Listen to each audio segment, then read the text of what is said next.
Good morning. Take out your Bibles and open them to Numbers chapter 10. We're going to kind of survey about 4 chapters in the book of Numbers this morning. And notice some things that I found to be quite interesting as I was reading through them this week. Of course, Numbers chapter 10, the children of Israel leave Mount Sinai by a little bit after the section we're going to read today. They fail to enter in to the promised land. Paul says these things happened as examples for us. 1 Corinthians chapter 10. And when he says that, he's just talked about the 40 years that they'd spent in the wilderness, the failure of an entire generation of Israel to serve and to worship God, to embrace His promises. And this really ought to stand out to us as a tremendous warning, lest we find ourselves behaving in the same way. I think it's important for us to kind of examine the attitudes and the actions that they possessed and that they took that led them to this particular result, so that we can look in our own lives and say, do we find those same attitudes there? Are we behaving in similar ways? And that's really what I want to do this morning. At 40 years of wanderings, one of the more severe judgments, I guess, that you read of God bringing upon His own people in the Scripture. And I say that because of how long it took. I mean, they were right there on the border of the promised land. They were going to go in and live in houses they didn't build, and eat from vineyards they didn't plant, drink from wells they did not drink. And instead, they find themselves out in this harsh wilderness, walking around essentially in this large circle for 40 years, and a good part of that, and this is why it seems so severe to me, a good part of that, they're treading on the graves of the ones who had died before, earlier in that 40 years. Over and over again, until only 2 people remained, who had been there that fateful day when Israel chose not to cross the river Jordan and to go enjoy the promise that God gives them. What struck me as I was reading through this, and I don't know how, but I've missed this every time I've read through Numbers and hadn't really put this together and put it together with the book of Exodus and some of the things that we see there. But from the time they leave Mount Sinai until the time they get to the Jordan River, there are only 10 days mentioned in Scripture. Now, there might have been a time or two where they spent a couple of extra days before they moved or before the next event. But at any rate, you've got less than a month between leaving Mount Sinai and arriving at the River Jordan. And when they're there at Mount Sinai, for the most part, they're demonstrating faith. They're actually there for 2 years. Now, I know when we think of Mount Sinai, kind of the big thing that sticks out to our mind, at least when we're thinking about the nation, is the golden calf and the failure that they had there as they began to worship this idol. But what you need to realize is that's the beginning of the 2 years. After that, they receive the rest of the law. They build the tabernacle and all the furnishings that go in it. The Ark of the Covenant, all of that is constructed in the rest of that 2 years. And they carry out all of that faithfully. And then God has them move and begin on their march to the Promised Land. Which I think brings up a very important question. What happened in 2 weeks?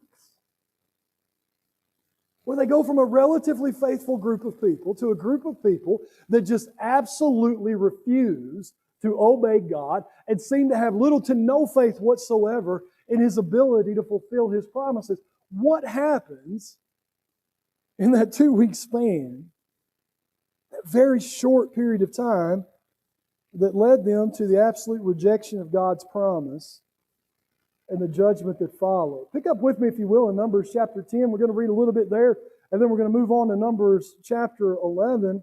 It says there in chapter 10 and verse 11, now in the 2nd year, in the 2nd month, on the 20th day of the month, the cloud was lifted from over the tabernacle of the testimony, and the sons of Israel set out on their journeys from the wilderness of Sinai.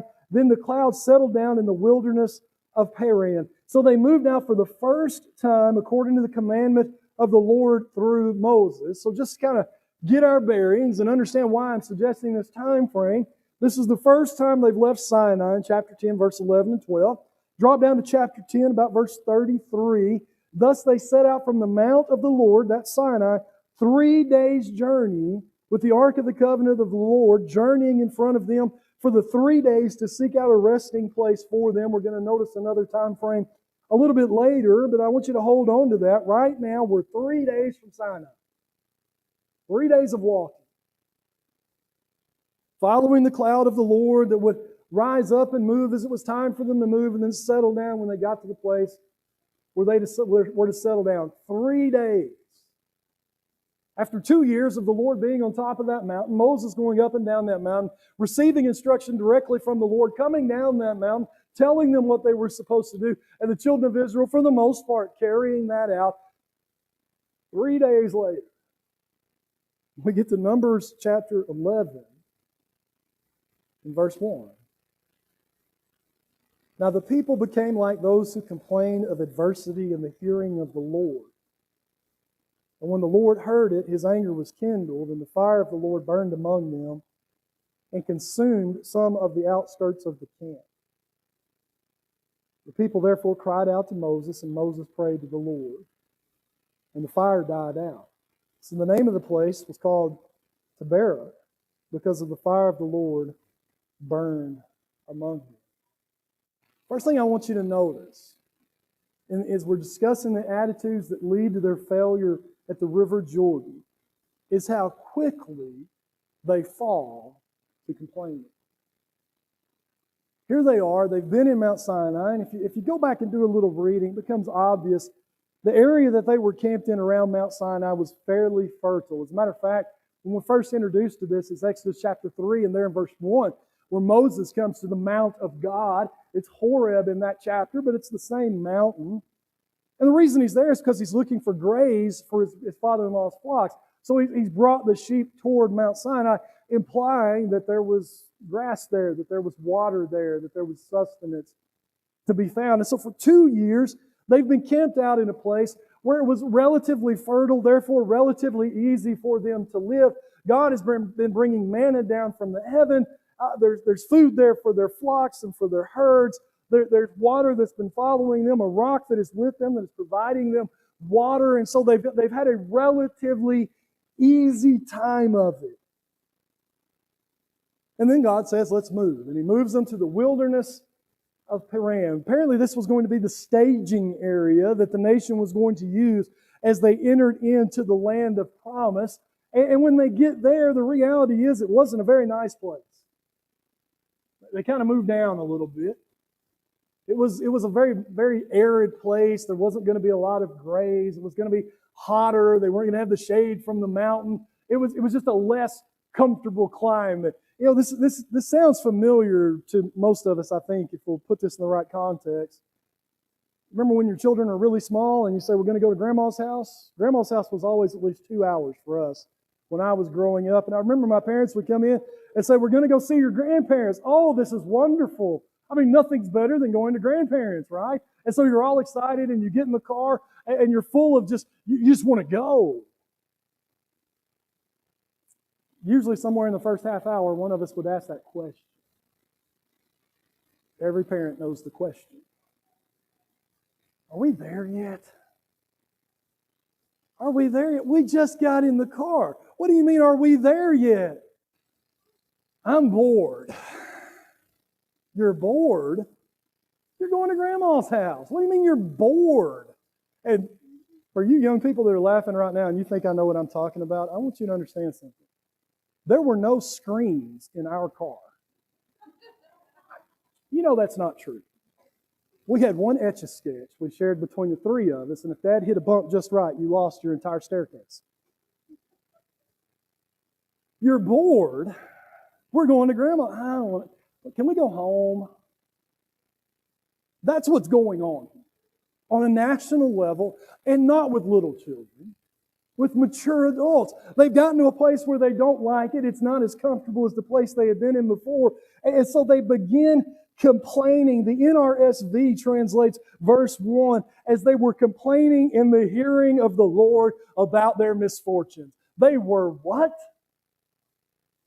2 years ago, they were slaves having to execute their own children, at least their sons. They were out in the hot sun in Egypt making bricks. And when Moses comes, they end up having to go and gather their own mud and then make the same amount of bricks. The whole point of this was to diminish the numbers among them because Pharaoh was afraid of them because they become so large. They were being exterminated in Egypt 2 years ago, and now it's a little hot here. We had more grass in Sinai. Why are we here? They were not legitimate concerns about well-being. They were simply murmuring because the path to the promise was not as easy as they would have liked. It wasn't as straightforward as they would have preferred. If you were in our Bible class this morning, we talked about this. It was a skewed perspective, wasn't it? I mean, they were so focused on the very moment, it's a little hot here, it's a little dry here, it isn't exactly what I like, that they couldn't see the greater promise that stood before them. And so the very God who's giving the promise, they turn and they complain against Him. They complain against Him. And what's interesting, if you turn back to Exodus chapter 13 and there in verse 17, you find out why they've gone, every step they've gone, the path that they've taken. What you find out in Exodus chapter 13 is that the Lord could have took them along the seashore where there would have been water and food aplenty. It would have been a shorter trip. They would have skipped the wilderness. He could have taken them up the seashore through the land of the Philistines and already had them there. Why didn't you do that, God? They weren't ready. See, when they got into Canaan, they were going to face a warlike people that were entrenched in the land, and they were going to have to learn to trust in the Lord. And so He takes them out in the wilderness, and they have a battle with the Amalekites, and they win the battle in a way no one would ever expect a battle to be won, by the way. And it gets difficult a couple of times. They don't have any water, and God provides them water miraculously. And they don't have any food, and so God provides them food miraculously. And then He camps them out at Mount Sinai, and He provides for them for 2 years. All of this intended to encourage faith and trust and some willingness to follow God and to follow God obediently. But these people, and I think this is the important part, these people didn't learn that. But they had not learned the lesson of the past 2 years. What they had taken from that is that God will keep me comfortable. God will keep me comfortable. And the very moment it didn't seem like God was doing that, God, what are you doing? They begin to complain. Will you put your marker there in Numbers chapter 11 with me and flip over the book of James? Because I think this is the very mentality that James is speaking against in James chapter 1. When he says there in verse 2, consider it all joy, my brethren, when you encounter various trials. And I've heard people try to say from that what we ought to do is enjoy the trial. That doesn't make sense. If I enjoy it, by definition, it is not a trial. James is not saying find the trial and enjoy it. That's not a trial. James is calling on us to have a different attitude about going through the trial and to seek something different from the trial. Listen to what he says there in verse 3. Knowing that the testing of your faith produces endurance. I could take them up by the way of the Philistines. But they need time to develop faith, God says. Consider it all joy, my brethren, when you encounter various trials, knowing that the testing of your faith produces endurance. And let endurance have its perfect result, so that you may be perfect and complete, lacking in nothing. And so what God does is He allows us to endure trials so that we can grow and we can become stronger so that we're better prepared to face the world that we live in. What do we do when we're in those trials? Because that's going to determine the outcome by and large. Do we become like Israel, complaining about our misfortunes? Or do we serve like Joshua and Caleb, learning every day of our difficulty to put our faith more and more in the Lord?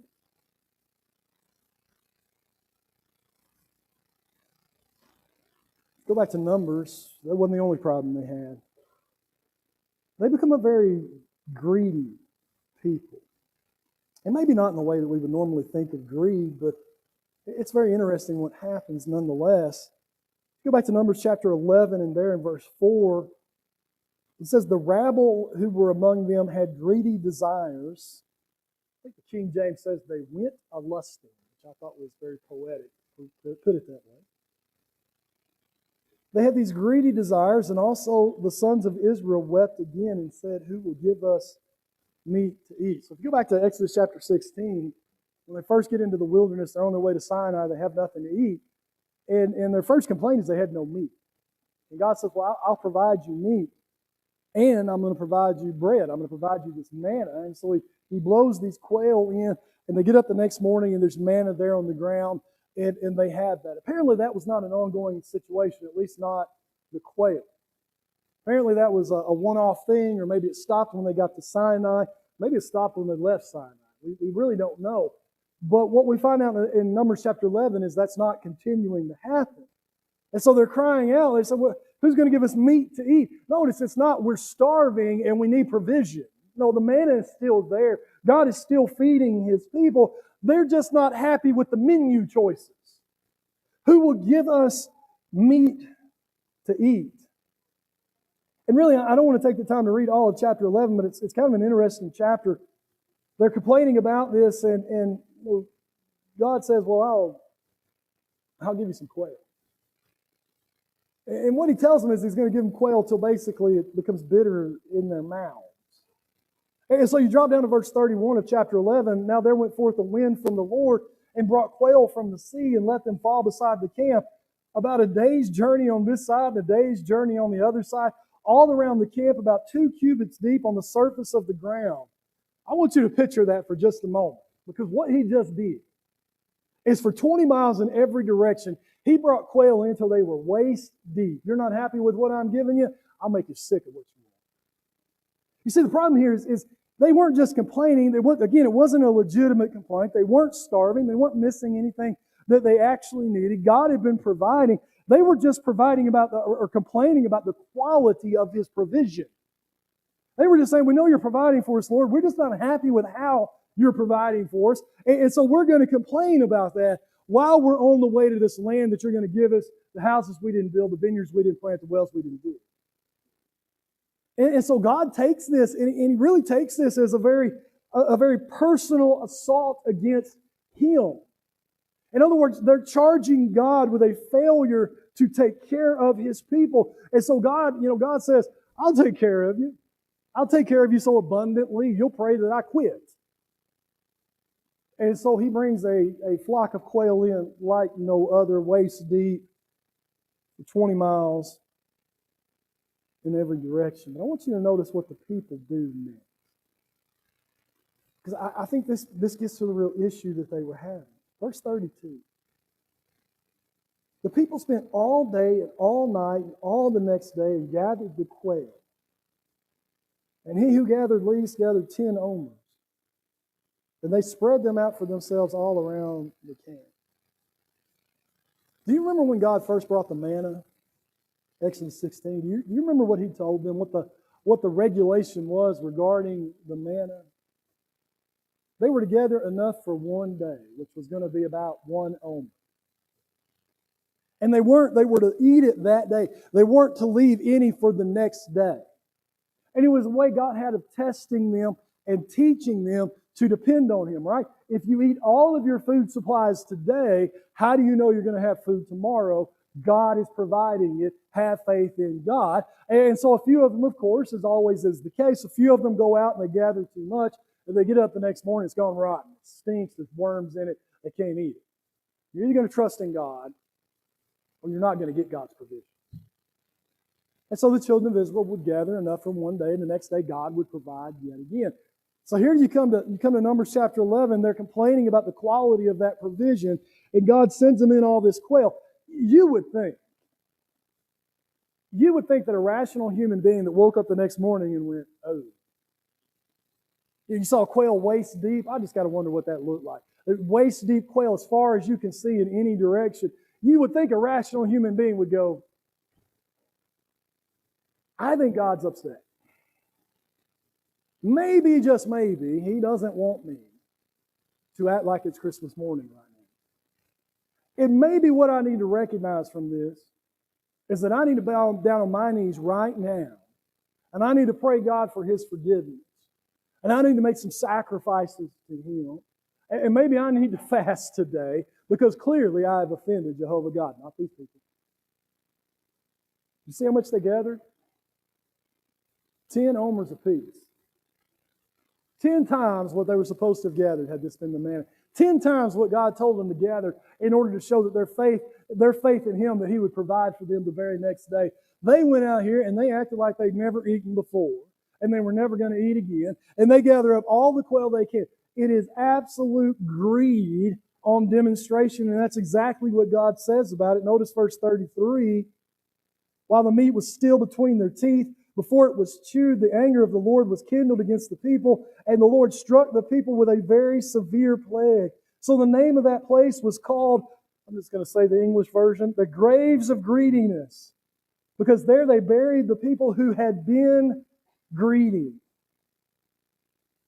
There they buried the people who had been greedy. They go out and they gather up this quail like there was not going to be any food tomorrow. They doubted in God. They were self-centered, self-focused. All they could see was what they wanted in that moment. They gave no consideration for God or for the promises that He had made or the provision that He had given them. It's terrible behavior. Terrible behavior. So we kind of skipped over something. I want to go back to Numbers chapter 11 and verse 4. How did they get here? It says the rabble. The rabble who were among them had greedy desire. Someone says, well, who's the rabble? Are these just the people in Israel that just were always problems? Well, kind of, yeah. Go back to Exodus chapter 12 and verse 38. When they first come out of Egypt, you find out they come out and it's a mixed camp. The idea being there that there were some Egyptians who followed or traveled with Israel out of the land of Egypt, and they had kind of joined themselves to Israel. They were part of the camp. They'd been there for that whole 2 years at the foot of Mount Sinai, and now they're with Israel on the way to the promised land. And so what you have here is outsiders. What you have here is worldliness within the camp, and they're stirring up these problems. As a matter of fact, you might even make the suggestion that these problems also are the same influence as what led to the complaining there in verse 1. Notice where the fire burned. It was on the outskirts of the camp. So the idea is the people on the fringes of Israel and Israelite society. And so maybe that's what we're dealing with. Certainly it is. It comes to this greedy response over this quail. Sometimes Quentin reads my face. Oh, I thought he was going to the thermostat. I was all excited. Okay. Now just embarrassing for nothing.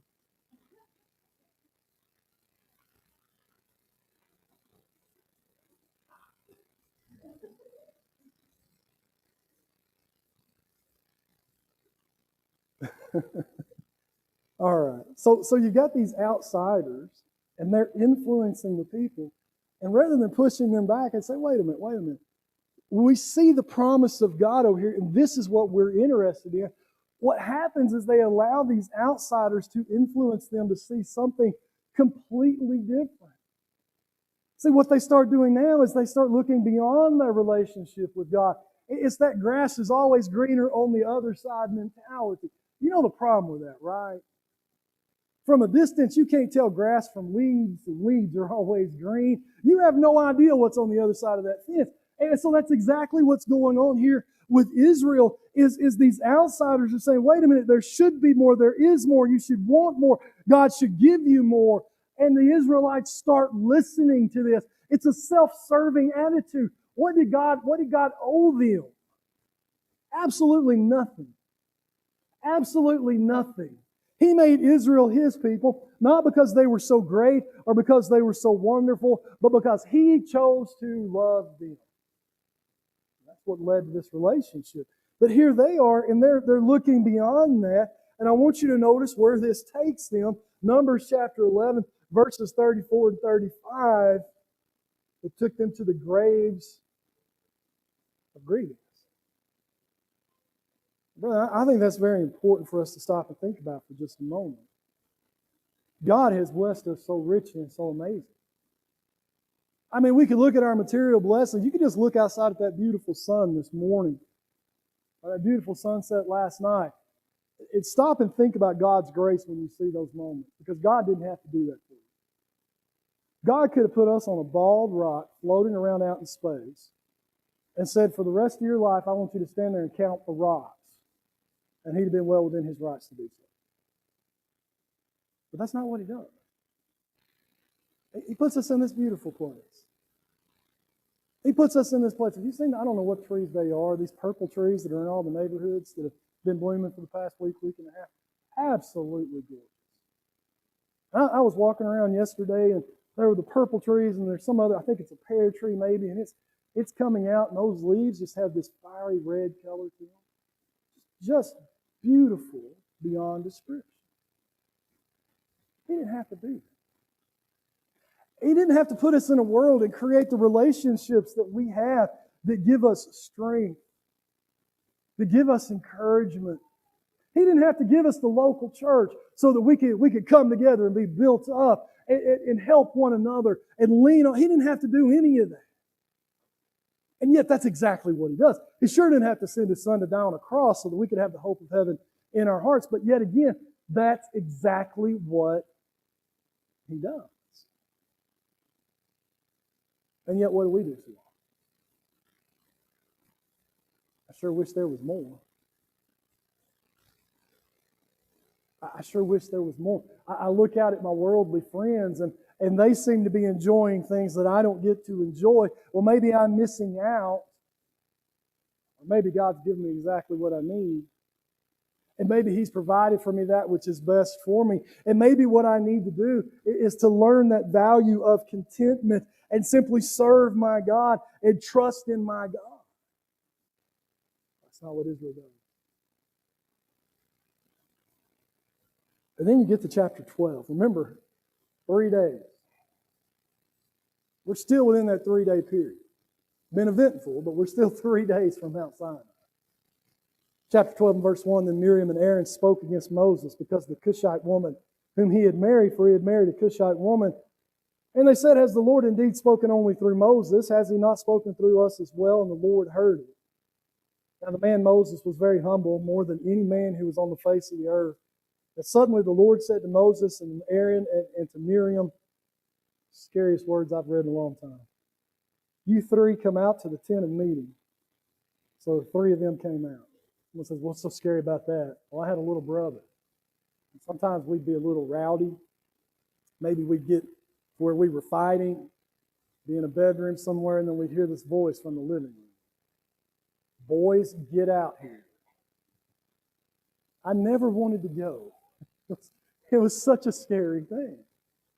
This is the voice of a father who is about to deal with his petulant children. Here you've got Miriam and Aaron, and they're complaining about Moses, and they make this claim. It's kind of an interesting claim. It has nothing to do with the reality.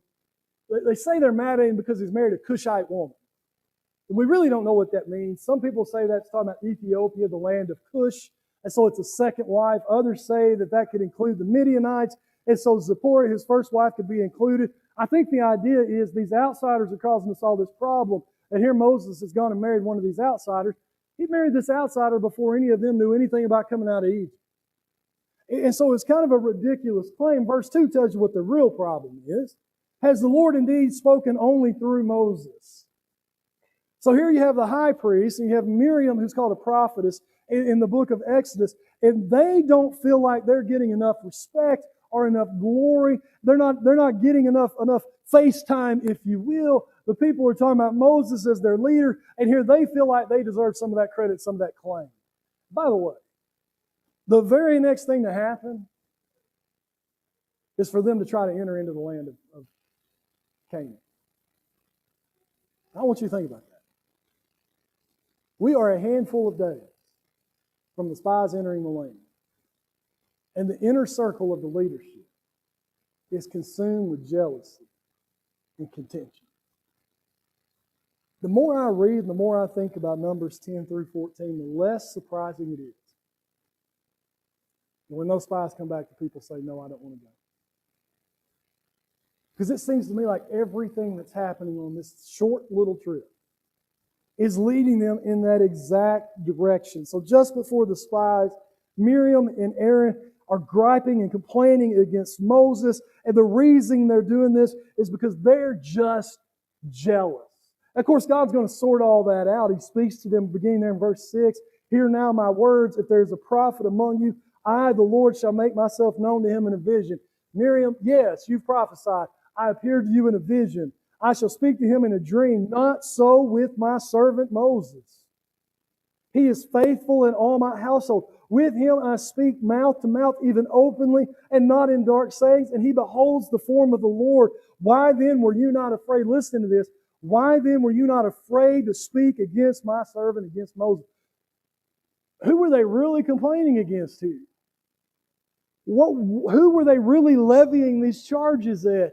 I think they come into this conversation thinking, we're going to go and we're going to complain to Moses about Moses, and we're going to kind of put Moses in a corner. He's a humble guy, and we'll get more respect. We'll get more glory. We'll be more important in the leadership of Israel. And God says, oh, no, no, no. I chose Moses. For you to reject Moses is for you to reject Jehovah, God himself. And so you have this meltdown in the very leadership of the congregation as they're complaining about the roles, and I think this is the important part to get here, the roles that God had chosen for each of them, and they're upset about who got what role, as if it wasn't God's right to do so. And so God sees this as a personal revolt against Him. A little parenthetical there in verse 3. Now the man Moses was very humble, more than any man who was on the face of the earth. And we know that's true because of what he deals with. This complaining people. His brother, who seems to go off the reservation at the least provocation. His sister, who apparently is leading this particular revolt, who wants to be more important than he is. And all that Moses does again and again is simply seek to serve the Lord. He's not grasping beyond what God had given him. Brother, I think there is a beautiful lesson for us to learn here. You know, I may not understand why God has chosen to arrange things in the order that He's chosen to arrange them. I may not perfectly understand why He's assigned the roles that He's assigned the way that He's assigned them. But here's what we do know. He has done that. And we need to respect it. Whether we're talking about the role of the father in the home, I think that's probably under more assault than any other divinely given role in our society today. Whether we're talking about the role of the husband and the father in the home, or whether we're talking about the role that God has given to men and women in the local church, if we can't be humble enough to understand the role that we're in and then fulfill that service, serve within that role, brethren, there's no way we're working to the betterment of the local church or to the will of God. What we are doing is we are fighting against God. And so that's what you see here. In Numbers chapter 12, the people that are supposed to lead Israel into the promised land are rebelling against God based on the roles that He's chosen for them. What a terrible, terrible concept. You know, if I was going to sum all this up and say there's one big thing, someone says, why didn't you do that 34 minutes ago? I think it has to be this idea. They hadn't left slavery yet. And let me explain what I mean by that. They had a longing for Egypt. Look back, Numbers chapter 14. Numbers chapter 14. The spies have gone in, they've come back with their report, And here's the response of Israel. All the congregation lifted up their voices, verse 1, and cried, and all the people wept that night. And all the sons of Israel grumbled against Moses and Aaron. And the whole congregation said to them, listen to this, would that we had died in the land of Egypt, or that we had died in this wilderness. They have this continual longing to go back to Egypt. You see it again in Exodus chapter 16, when God finally provides them or does give them the manna. The way that they approached all that, and the way that they talked about this. Exodus chapter 16, there in verse 3, the sons of Israel said to them, would that we had died by the Lord's hand in the land of Egypt. Listen to this. When we sat by the pots of meat, and when we ate bread to the full, for you have brought us out into this wilderness to kill the whole assembly. This is what's shocking to me in Exodus chapter 16. They haven't been out of Egypt a month in Exodus chapter 16. And they've already forgotten what they went through in Egypt. They've already forgotten what it was that they suffered. As a matter of fact, over in Numbers chapter 11, that's what the rabble are going to say. Well, when we were in Egypt, we ate all the fruit we wanted. We ate all the garlic we wanted. It's an odd one to mention. We had everything we wanted there in Egypt. And it stirs up the Israelites. It's like they had forgotten what life was like when they were actually in Egypt. It was absolute torment. It was absolute torture. Go over to Exodus chapter 1 and just look at how this is spoken of in Exodus chapter 1. Verse 11, talking about the way that the Egyptians dealt with the Israelites. They appointed taskmasters over them to afflict them with hard labor, and they built for Pharaoh's storage cities, Pithom and Ramses. But the more they afflicted them, the more they motivated Israel to labor vigorously. Listen, and they made their lives bitter with hard labor in mortar and bricks and in all kinds of labor in the field, and all their labors which they rigorously opposed to them. And 2 months later, they're saying, back when we were in Egypt, we just sat around and ate meat and bread all day long till we were full and didn't want any more. What? The rest of chapter 1 is going to describe the death of the children of Israel, the firstborn, the sons of Israel, that's commanded by Pharaoh. If you look at the end of chapter 2, why does God come down and lead them out? Notice verse 23. It came about in the course of those many days that the king of Egypt died, and the sons of Israel sighed because of the bondage. Not because they ate too much bread, but because of the bondage. And they cried out, and their cry for help because of their bondage rose up to God. So God heard their groaning, and God remembered His covenant with Abraham, Isaac, and Jacob. And God saw the sons of Israel, and God took notice of them. But 2 years later, at the verge of entering into the promised land, oh, that God had just left us there, as if it was so much better. Turn with me to Romans chapter 6. So I think this is so important. Typically we're called on to live a life of faith for a long time. I mean, most people are going to obey the gospel typically in their youth, and they're going to be called on to serve God faithfully for the rest of their life. And what those years can do to us if we're not careful is those years can kind of obscure reality a little bit. I had this wonderful friend. He's kind of like a grandfather to me in South Arkansas. He was a farmer. He'd been farming in that area since the 1920s. And I loved to ride around with him. He'd tell me everything that ever happened on every square inch of ground within 100 miles of Bradley, Arkansas. It was always interesting, but it was always funny too. Because he would talk about the 20s and 30s and how wonderful they were. Because back then, they didn't have to worry about whatever it was. They told me other stories, like before there were pesticides and soap and people died from athlete's foot, or from these things called carbuncles. Google that one in a minute and see how great it was back then. So he'd tell me about that, and then later on he'd tell me how wonderful it was back in the 20s or the 30s or the 40s or the 50s or whenever it was before air conditioning. So he'd forgotten something. Time had kind of smoothed over some of the rough edges. And he'd forgotten watching his dad break his back and die as a young man working that farm with a hand plow. He'd forgotten about that. He hadn't forgotten, but he forgot. He'd forgotten what it was like because he grew up as a little boy in a house that consisted of a handful of boards and some newspapers. Those were the walls. But he'd forgotten how hard that was. He'd forgotten what it was like not to eat every day. He remembered some peaceful times. He remembered some moments that weren't as difficult as they are now. Times when he had less responsibility. But by no objective standard were they the good old days that he talked about. And I think we can be that way regarding our life before Christ. I think that as the years go on, that we can kind of forget what it was like, the burden, the torment, the torture of living under the weight of guilt because of our sins.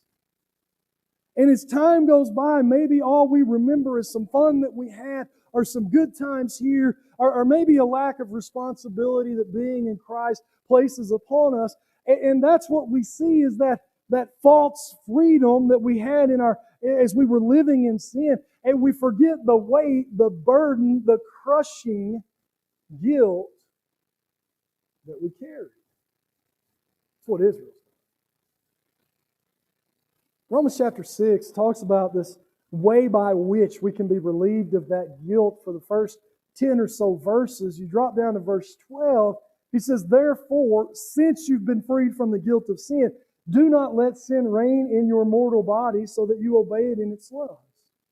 And do not go on presenting the members of your body to sin as instruments of unrighteousness, but present yourself to God as those alive from the dead, and your members as instruments of righteousness to God.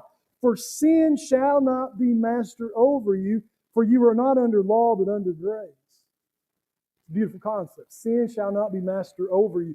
I don't have to live under the burden of guilt because of my sins, because of what Jesus Christ has done, and the fact that God has made it so that I can respond to that and live with Him in faith. But I want you to drop down a little bit, and I want you to see how we go about that. Verse 14. "For sin shall not be master over you, for you are not under the law, but under grace. What then shall we sin because we are under the law, but not under the law, but under grace? May it never be." Don't go back to the good old days.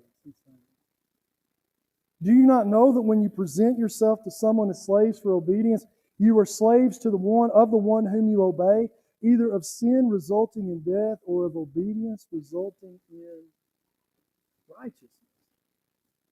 I think it's easy for us, after we've been a Christian 10, 20, 30 years, to kind of look back, and maybe we have some burdens now, some responsibilities now. We've kind of experienced some of the difficulties and the trials that can come with living the Christian life.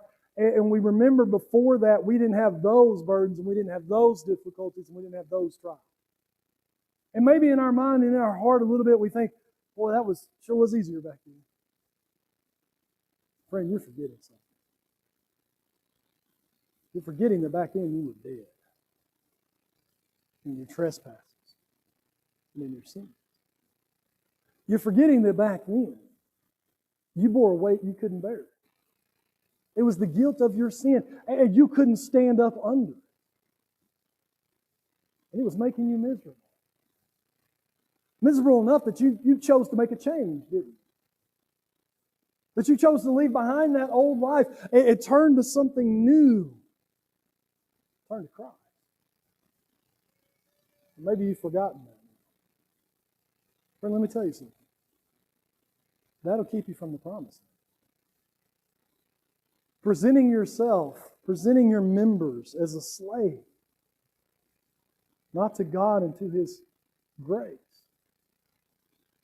but to Satan and to the death that he brings. I want to ask you something. Are you there yet? Are you in a place where in your life you trust in God? That wherever the path may lead, you understand that God has your best interests at heart, and where He's taking you is to the promised land. Are you satisfied with His blessing? Confident that what He has given you is what you need, and that there's nothing that you need He hasn't provided? Are you thinking selflessly about your service? Are you ready to endure a little bit because you know what's been promised? Are you looking forward to that time with Him rather than focusing on your past and being enamored with the sins of your youth? Well, I hope that's the case. If you're here this morning, you're not a child of God, but you want to be. We want to help you out. Maybe you've heard the promises of God and you've come to believe that Jesus Christ is the Son of God. It's time to repent of your sins, to turn and make that change. Having done that, you confess Jesus Christ before this audience will take you into the waters of baptism. Christ will meet you there. He will cut your sins away. You'll be on your way to that promised land. Maybe you've done that, but somewhere along the journey, stepped off the path. Brother, sister, please step back. The God of heaven is calling you. He wants nothing more than to take you by the hand. Repent of your sin. Beg Him to forgive you. He's faithful and just to forgive. If we can help you in any way with any of these things, why don't you let us know right now while we stand.